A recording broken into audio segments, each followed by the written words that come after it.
Good morning, welcome to today's video. I am filming a tutorial for you guys. So it was brought to my attention that I crochet my granny squares wrong. Apparently, you're supposed to chain in between each cluster and then in your corner clusters.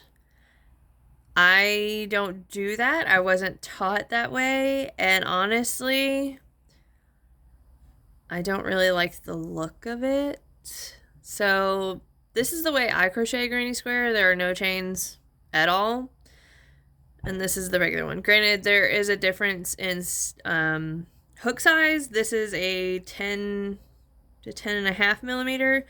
This is a size 8 or H hook. I don't know who makes it. All I know is that it was made in the USA. It's actually an old hook from my husband's grandma. She owned this house before us, and when she passed away, a lot of her stuff came to me. So yeah, with that being said, I guess I'm going to show you how I do my granny squares, because apparently it's not the way everyone else does them. And what kind of sparked this was a post on Facebook that somebody was very frustrated because even though they were chaining in the corners, it still looked like a circle to them.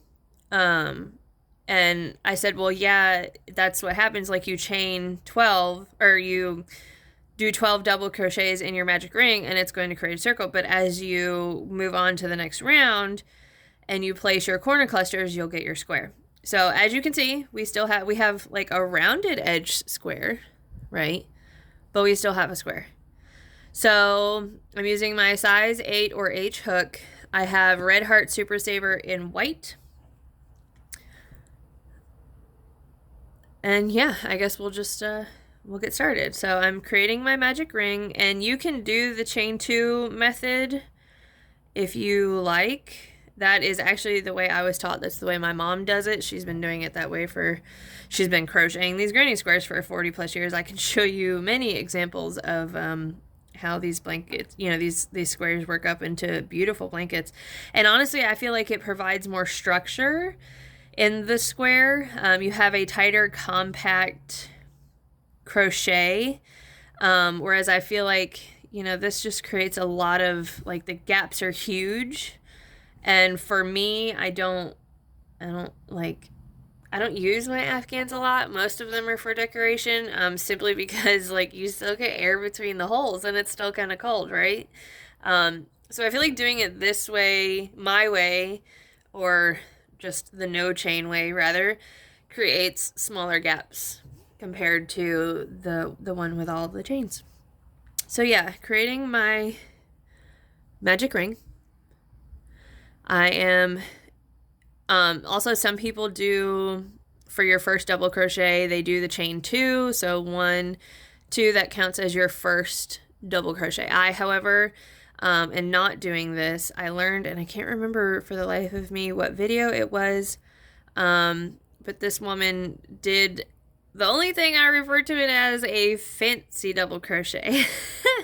So I'm gonna, and she normally chains first and then does this, but I'm not gonna do the chain. To me, it adds an extra loop that I don't care for. So I'm holding my finger on the thread on my loop, or on my hook. I'm going into my magic circle and I'm pulling up a loop, and I'm creating a single crochet. It's kind of a foundational stitch for this starting double crochet. Then we have these 2 loops. So in the body, I'm going to go under the left loop. Excuse my hangnail. I have a massive hangnail. Pull through and complete another single crochet. So we have this kind of stacked double crochet of single crochets, I guess. Then I'm going to make 11 more double crochets in my magic ring.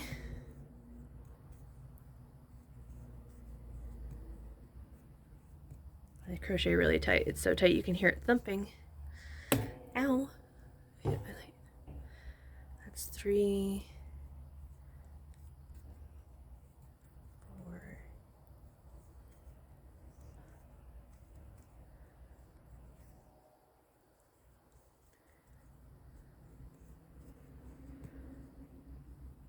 Okay, I'm at 7 altogether, and to make this a little easier, I'm going to tighten my magic ring and do 5 more.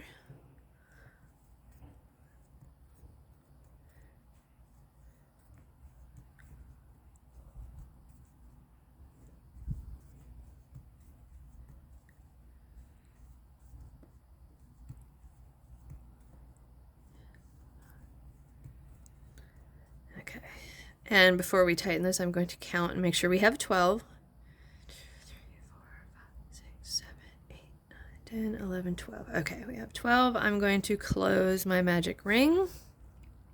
And I don't pull these super tight. You can pull it however. I know some people like pull it until it clicks. But I feel like in a way is that weakening the yarn because it does kind of stretch. So I don't know. So I'm going to close this round by going into the top of the fancy double crochet and complete it with a slip stitch. And there's our first round, a circle, right? Okay. So we're going to start out with our fancy double crochet again. I'm going to go into the space between the slip stitch, pull up a loop, complete my first single crochet. Make sure it's not looping over itself. Go into the body under that left loop and another single crochet. Then on this space, I'm going to place 2 double crochets to make this the first half of a corner, right? So then we're going to count over 3 stitches. I don't count the heads, I count the bodies. 1, 2, 3.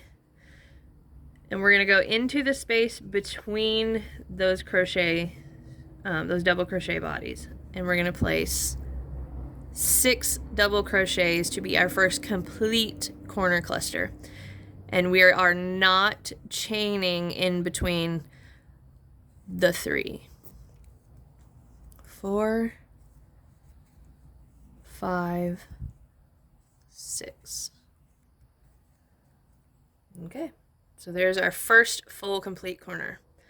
So we're going to count over 3 double crochet bodies, 1, 2, 3, and we're going to go in that gap right there and place 6 more double crochet.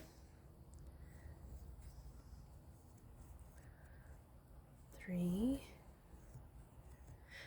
And these can kind of like, as you're bunching them together in the space, they can kind of overlap. So I kind of just turn the work to make sure that doesn't happen. 1, 2, 3, 4, 5, and 6. All right, there's our next corner. We're skipping 3 bodies, 1, 2, 3, and going into our gap.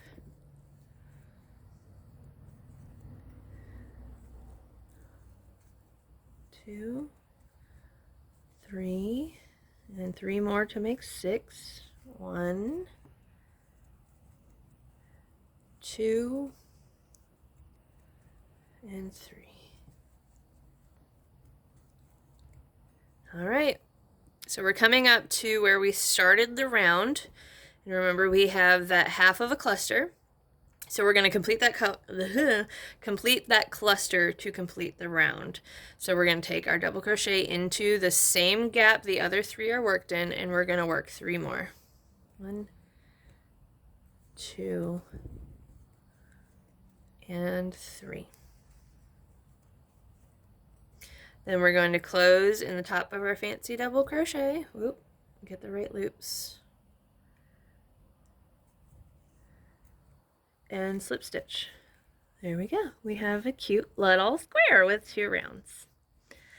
So I'll go ahead and do one more round with you to show you, our 3 clusters now that we have a side, an actual side. So I'm going to push through, make my first single crochet as the foundation, go in the left loop of the body and make another single crochet. And I'm going to place 2 more double crochets in that same space. And here we have our first side cluster, so we're going to place 3 double crochets in the gap between the corner spaces from the previous round.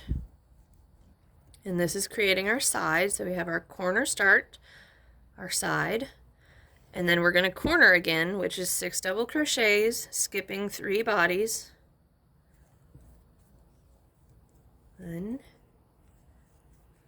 2, 3, 4, 5,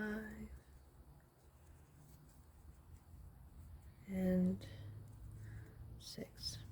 A cluster of 3 in the next space. 1, 2, 3. Get some more yarn. I don't know if you can hear my dog snoring or not, but he is zonked out.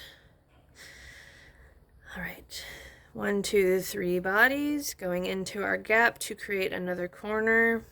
1, 2, I need to make some elbow pads because this table is very uncomfortable.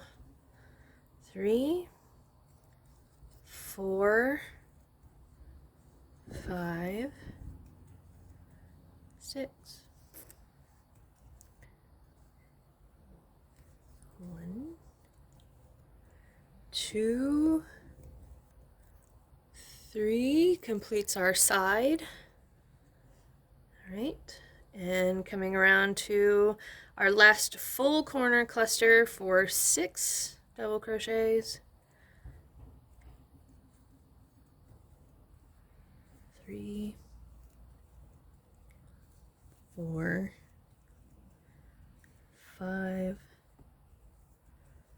and 6. Okay, last side cluster of 3.